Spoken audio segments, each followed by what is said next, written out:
So Zach Lavine's dropped 51 points. Let's talk about this new Bulls game and what this means and what happened. So basically, yesterday, as we saw the Bulls going up against the Pistons, and these teams are two teams which are honestly very different. The Bulls are a team which have been looking to be good for ages now. They haven't never been able to get their stuff together. They have good players, but they don't have real, team formation. They have stars, but they don't have complementary great role players. And all of the people who they do have just don't work well enough in terms of defense, offense, and winning games. Now, when we see the Bulls, we obviously see a team which is storied, and in history, they're one of the best teams of all time. 6 championships, 6 finals. They've had MVPs, multiple. They've had great players, Artis Gilmore, Derrick Rose, whatever.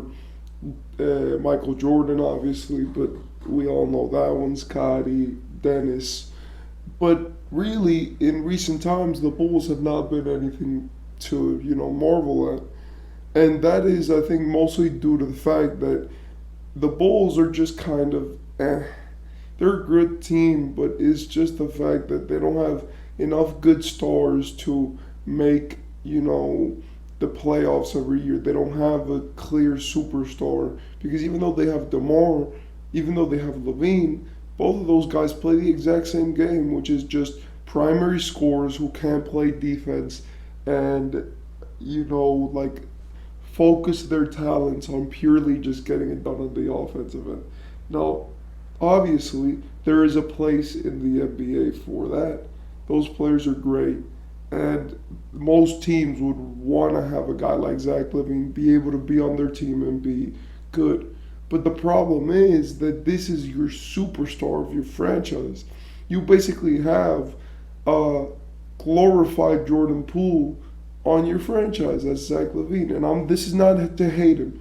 This is just to say that because of his obvious lack of defensive abilities, it is hard to build around Zach Lavine as a player. And this was apparent in this matchup. As we saw in this matchup, Zach Lavine had 51 points. We're 2 games into the season. We're 3 games into the season, and there's already a 50 ball. That's crazy. But he had 51 points with 0 assists. He shot 33 shots. He went 19 for 33. He went 7 of 13 from 3. Basically, he shot really efficiently. And the dude played his brains out, But what we saw, and this is like the part that really stuck with me, is that the Bulls, with Lavine scoring 51 points, still lost by 16 points to the Pistons. Not to the Suns, not to the Lakers, not to the Nuggets, not to the Bucks, not to the Celtics, to the Pistons. A Pistons team in which Cade Cunningham had a great game, 25 points, 10 assists. Jalen Duren played phenomenally. But even though the Pistons team played great, and even though it was a great game from them where they had 50% from the field, 40% from 3, and 80% from the free throw line, how can you drop that amount of points on a loss? Now, when we see that, it really makes me think of the Bulls as a whole, not Lavine. It's obvious Lavine is good, and he wants to be good, and he's playing really well, really good, if we're being 1,000% honest. But when we see these guys, right?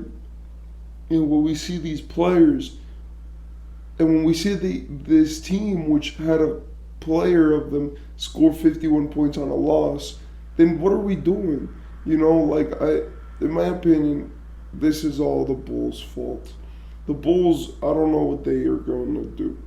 I don't know what's the solution. The solution was Lonzo Ball, but we don't even know if he's coming back to the NBA. If we're being 1,000% honest, I pray on his recovery because he's amazing and that kid is great. But if he doesn't come back to the NBA, then you can't be waiting and relying on him to really come back 1,000%. You got to find solutions, or at least even if it's in the short term, which could make it work. That's why I was very surprised when they, weren't one of the teams who were trying to trade for Chris Paul. Chris Paul would have solved a lot of their problems and would have made them a better team. But as I digress, I'm just gonna say, like, the Bulls need to change. The Bulls need it. The Bulls cannot keep going in this purgatory that they're at, where it's like your deficiencies are as clear as day, but your inability to fix them is making it a problem for you every season. And this is just the facts, right? The Bulls need two things. They need great defense and they need a point guard who to distribute the ball, right? Because their two main guys are scorers, as we saw. Lavine had 51 with no assists. And then they also need to defend because three of their guys in the starting lineup, or four of them, can't even play good defense for more than two possessions in the entire quarter of a game. So yeah, apart from that, with the Pistons, I just want to say that they look phenomenal. Shout out to Duren, shout out to Cade Cunningham. Those guys have played crazy, and this is what I really like. We finally get to see Duren, play a lot of minutes and be the guy who we thought he was going to be. Like, that kid is phenomenal. And if I'm being 1,000% honest, I just really liked the way that he's controlling himself, the way that he's playing, his abilities, his space, his toughness, and his rebounding. And Jalen Duren really looks like a player to me that in the future could really make it work. Another guy who I want to talk about is Amen Thompson. Amen is great.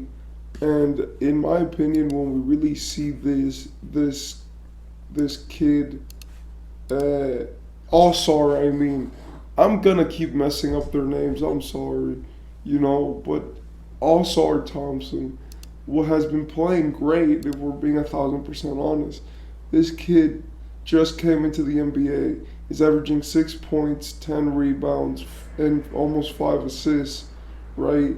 And even though he isn't shooting that efficiently, that's just because he's new to the league. And obviously, he hasn't figured that out yet. But he's been really contributing as a great player. And in my opinion, when he gets better and improves, we could probably see him being, the great third option for this team, or second option even, next to Cade. Finally, the last topic I want to get into is, what is the future for these teams? The Pistons look good, but it's their first win of the season, and I'm not going to say the Bulls are the best team of all time. So it's like, when we look at the Pistons, they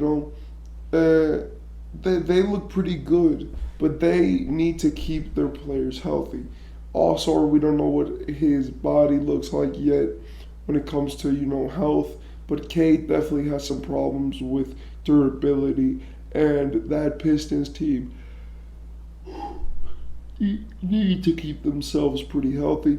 For the Bulls, you can't rebuild because you don't have your own draft picks, right? So that means that, in my opinion, the Bulls should just put it in full throttle. Obviously, don't trade picks away. But if you're gonna do some crazy stuff, then do it. You need, especially for the Bulls need to do something with this gaping hole of a team which they have. This team is, as I said, not good enough to be great, not bad enough to be a lottery team, and they don't have their own draft picks, so they can't even get their draft picks if they were tanking. So in my opinion, they just need to go all in, probably, get a point guard, trade, do something. Finally, I want to know what you thought about this game. The game was very interesting in and of itself, but the Pistons were winning pretty convincingly. The most exciting part was Lavine's 51. But in my opinion, I like this game. I like seeing Lavine back out there and doing this. But honestly, the Bulls have a problem. Tell me what you guys think, and I'll see you in the next video.